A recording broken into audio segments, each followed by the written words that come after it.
All right. Hi, welcome to the Armed Guardian podcast relaunch. Today, Crystal and I will be talking about our up and coming relaunch of the podcast and what we are envisioning, some of the things that we want to see happen on the podcast, and just kind of reintroduce ourselves. My name's Brian. Was a previous owner of the Blueberry Tactical and Training, founder of the podcast here. Hoping to broaden and enlighten people's with information for their personal carry, for first aid, for anything firearm and self-defense related, either out in the open, at home, or at church. Wherever you're at, out and about. We want to kind of enlighten, make sure people are aware of law changes, things that they can do to help protect themselves, and also to make sure that people are properly trained. So first aid has always been one of my topics whenever I teach a class, to make sure you have some first aid training for whether it's yourself or somebody else that may be into an incident, that church shooting, God forbid, a public event where maybe some or multiple people get injured, that there's somebody there that knows a little bit about what they're doing. I've got a law enforcement background, military background, so I try to make sure that everybody that I talk to in firearm stuff is got some good information, but as well as being trained to handle the outcomes, the first aid, the psychological factors that are going to come into play if you're involved in a shooting or of any kind, whether it's yourself, your family, or out in public. So that's kind of my background a little bit in a nutshell, and some of the things that I'm wanting to see come to life back from the podcast. Crystal, I want to do a brief intro and Sure. what you'd like to see us accomplish in the coming year. I sure do. So I'm Crystal from I Got Her Six. I specialize in women firearm training. I also do workplace violence prevention programs, which does cover active shooter. And as you know, we've been having Yeah. a lot of incidents lately in the news. So I do address those concerns. And I'm glad you brought up the fact that we need to have medical training, because as someone who carries a firearm, many times we're just focusing on marksmanship and things of that nature, but we don't really consider having bleed control kits or any type of training. And it's so important because you're more than likely going to use that before you are your firearm in an incident. So I think it's really important that we address that. Here in Florida, where I'm at, we have some new changes to the law for firearms. We're now open carry. We're also permitless carry, which is causing a bit of confusion. And there's going to be people more than likely arrested for things because they don't quite know the laws. I specialize in women firearm training as well as workplace violence. I've been doing this for quite a while now, and I'm looking forward to the relaunch. All right, great. Yeah, I've got a couple of people in mind. Got a domestic violence, with this month being National Domestic Violence Awareness Month. I've got Yeah. someone that's coming, planning on trying to get on before the end of the month to highlight the domestic violence and the importance of domestic violence awareness. Who this person is, a prior domestic violence survivor. She became a firearms instructor, a karate instructor. And she's got an amazing story, and she just released a book talking about her situation, and I'm hoping to have her on and recorded before the end of the month, where we can get that going and help her promote her book of what she's got going on. So uh got a few other guests. I'd like to have Brian McLaughlin back on for first aid. It's a first aid roundhouse. Several people in the mental health aspect. Michael Sedini, I want to try to have him back on as a guest. Trying to remember, see. I've got several people that I would like to really have on to talk about certain topics. Women in firearms, maybe Sarah Albrecht coming on, or uh, I'll have to look back through some of our prior guests on some of the old episodes and see what we can do to try to re-invite those and some of the updates of things that are going on. Lana Bryan for Right to Bear, who's one of our sponsors, have her on to talk about the Right to Bear program and stance and everything. Just a lot of things that I'd like to encourage people to come listen to.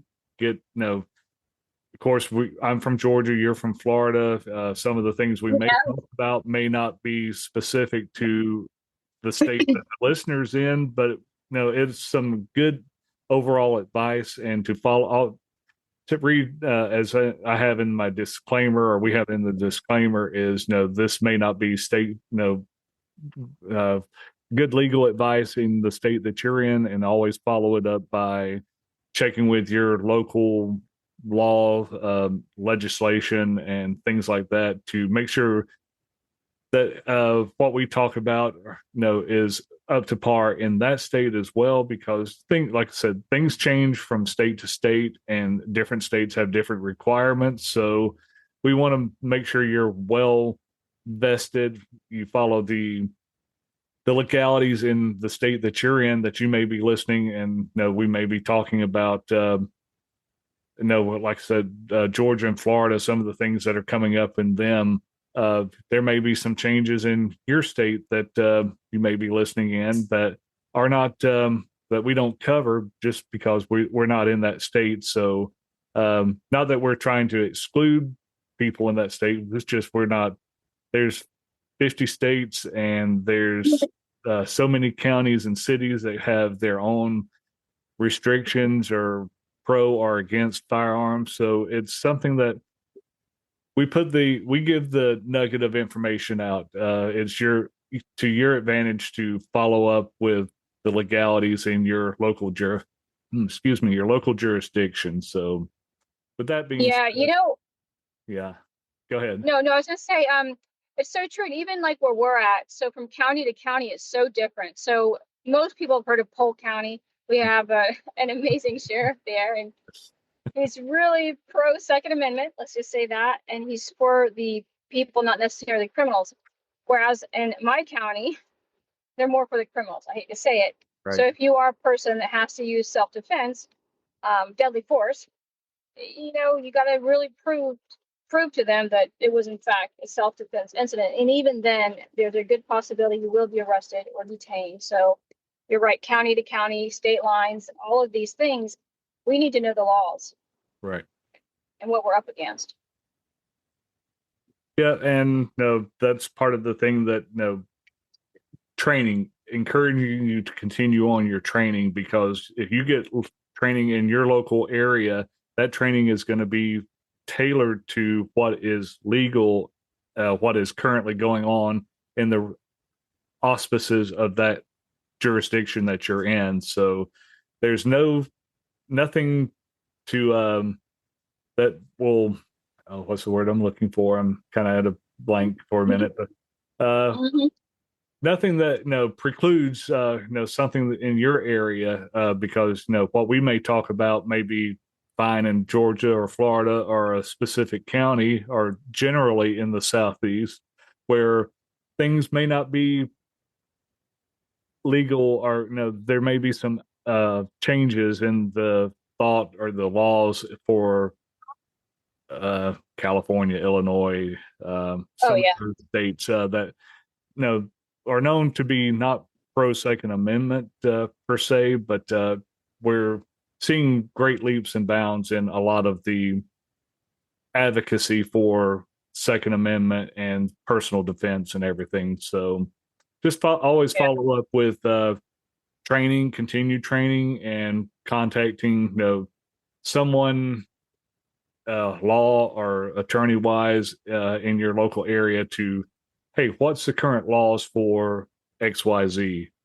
And that attorney should be able, or that firearms instructor that teaches basic self-defense should be able to tell you some of the auspices of what's going on.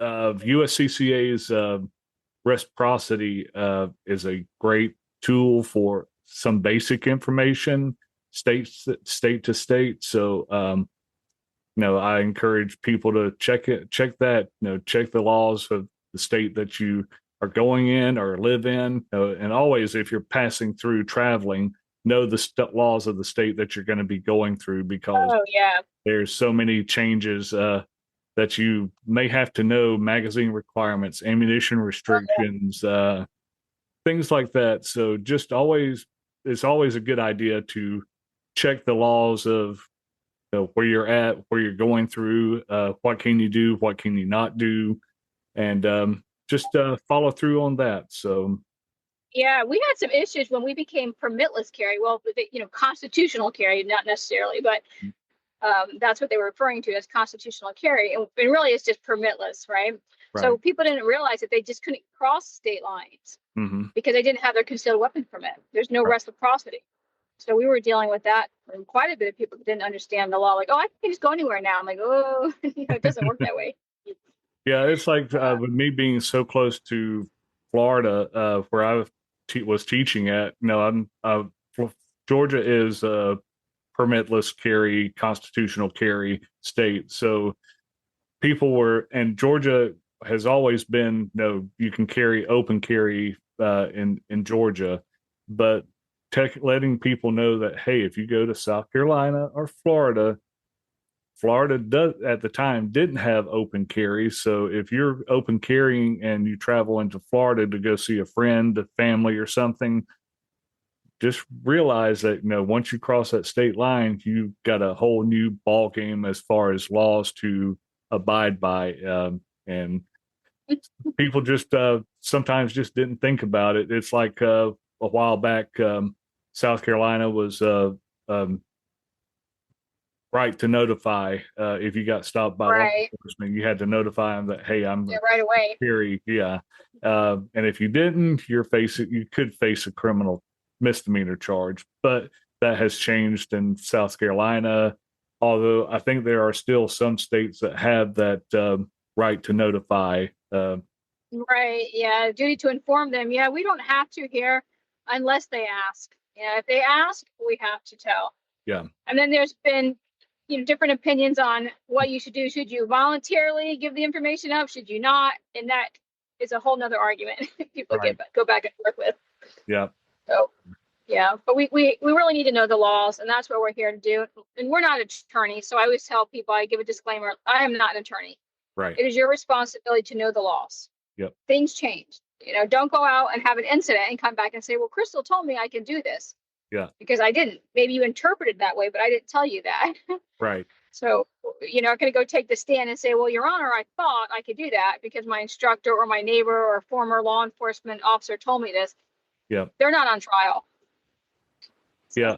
Yeah. And I know Georgia is pretty strict as far as giving actual legal advice. So we have to be careful when we're teaching classes in Georgia, what information we give. We can kind of just make sure we give general information, and this could happen. Check with an attorney. Always put that disclaimer out there that, hey, I'm not an attorney, but this is what is typically recognized in Georgia. And Yeah.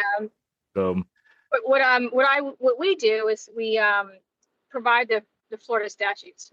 Right. So here you go. These are the statutes. Take a look. This is here. You got to follow these guidelines. It's all right there. If you don't understand it, consult with an attorney, because sometimes that legal jargon is really difficult to understand. Yes.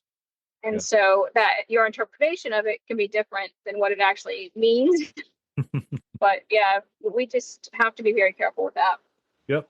So, all right. Well, I know wanted to kind of keep this short and sweet. Just kind of give a teaser that, hey, we're coming back live. We're actively working on building up a guest list and some topics and everything. So some of the issues, some of the topics that we may have, like with David and I, we will go back and maybe just you and me, or you, me, and David, if he's able to participate, talking about whatever topics we have at hand that we want to discuss.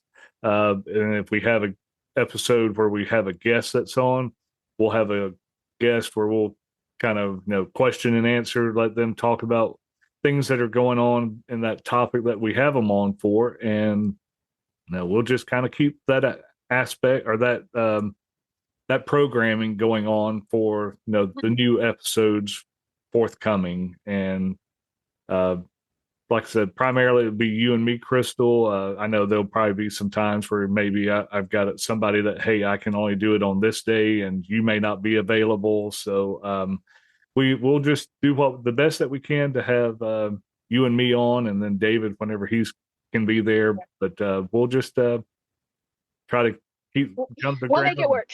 We'll hit the ground running. Yeah, we will. We're going to make it work regardless. So. Yep. So I'm glad to have you, Brian. back Thank you so much. And thank you for coming back on and participating. And thanks for the support that you gave me through the time that I had last year, and it was very, very needed. And I hate that we had to take the break from the podcast, but it was just something that I couldn't keep on doing right at that moment. And I'm back to the point now where let's run. Yeah, life happens. Every one of us have had something go on, and you know what? We get through it, and then we keep on moving, and here we are. Yep, makes us stronger. Sure does. So, all right, righty, Brian. Thank you so much. And I'll reach out to you as soon as we have a couple of guests coming up and got some dates and everything. Great. Thank you. Thank you. Bye. Have a great day, Crystal. Bye. You as well. Hi, this is Brian, host of the Armed Guardian podcast and owner of Blueberry Tactical and Training. While we were looking to find a official drink for both the company and the podcast, we searched for several different types of drinks, and we have come to find Blackout Coffee is a drink that we can put our trust into. It's a coffee with values. It's coffee that's more than just a coffee company. They're a purpose-driven company that acknowledges the people and the traditions that make our country great. They're known for supporting the traditional American values, military, first responders, and hardworking people all across America. Blackout Coffee was founded on the principles of conservative values. The founders believe in the importance of hard work, personal responsibility, family, respect, and traditional American values. So Armed Guardian Podcast and Blueberry Tactical are proud to make Blackout Coffee our official drink for the podcast and our business. So in the link below in our show notes, if you don't mind visiting, check out them. They also have teas and cocos that are available if you prefer those. But check them out. There's a link in the show notes, and there's also a coupon code for 10% off your first order. So check out Blackout Coffee and enjoy their drink.